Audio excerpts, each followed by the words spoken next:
Hi guys, welcome back to our YouTube channel. ఈరోజు సింపుల్గా veg rice ఎలా చేయాలో మరియు దానికి కాంబినేషన్గా వంకాయ కర్రీ ఎలా చేయాలో చూద్దాం. మొదటిగా ఎర్రగడ్డలు నిలువుగా తరుక్కోవాలి, అలాగే టమాటా ముక్కల్ని కూడా. ఆ తరువాత పచ్చిమిరపకాయలు 4-5 బాగా కడిగి తీసుకొని నిలువుగా చీల్చుకోవాలి. క్యారెట్ని ముక్కలుగా కట్ చేసుకోవాలి. ఆ తర్వాత ఉల్లగడ్డల్ని చిన్న చిన్న పీసులుగా కట్ చేసుకొని నీళ్ళల్లో కడగాలి.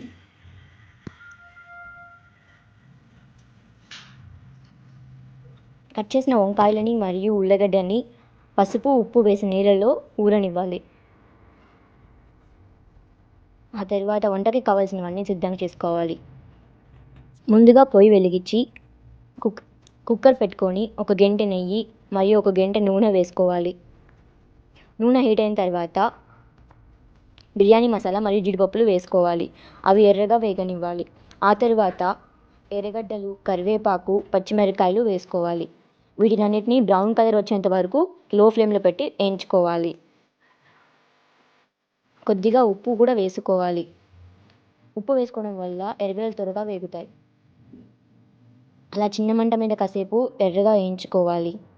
ఆ తర్వాత అల్లం పేస్ట్ వేసుకోవాలి. అది కూడా బాగా వేగనివ్వాలి, పచ్చివాసన పోయేంత వరకు.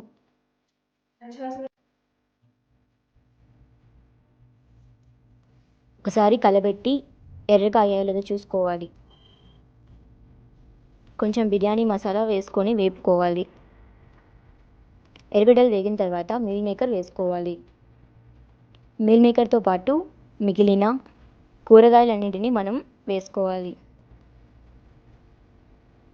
అలా వేసుకోవడం వల్ల అవి కూడా సరిగ్గా ఉడుకుతాయి. ఫస్ట్ కూరగాయలన్నింటినీ బాగా వేయించుకోవాలి. కూరగాయలని కొంచెం మెత్తబడిన తర్వాత ఒక స్పూన్ ధనియాల పొడి, కొంచెం కారం మరియు పసుపు వేసుకొని కలబెట్టుకోవాలి ఒకసారి. ఆ తర్వాత కొంచెం కొత్తిమీర, కొంచెం పుదీనా కూడా వేసుకోవాలి. పుదీనా మంచి ఫ్లేవర్ని ఇస్తుంది.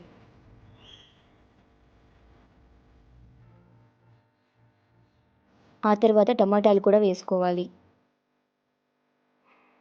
ఒక 2-3 సార్లు బాగా కలబెట్టుకోవాలి. అలాగే కొంచెం పెరుగు కూడా వేసుకోవాలి.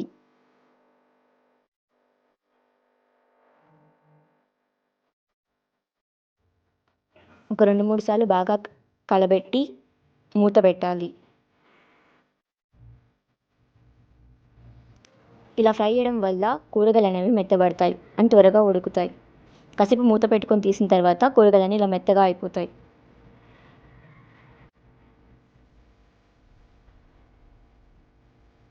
కూరగాయలన్నీ ఉడికిన తర్వాత తగినన్ని నీళ్లు పోసుకోవాలి.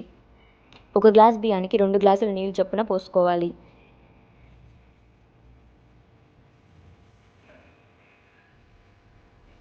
ఒకసారి బాగా కలబెట్టుకొని దానిపై మూత ఉంచాలి.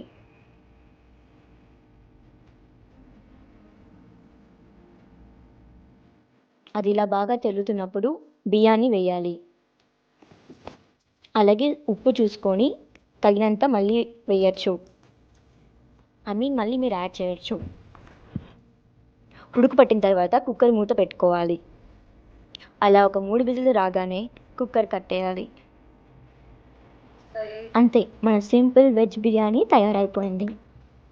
చూసారా ఎంత చక్కగా ఉందో? మీ ఇంట్లో కూడా మీరు ట్రై చేయండి. ట్రై చేసి ఎలా ఉందో కమెంట్ చేయండి. Please like, share and subscribe to our YouTube channel.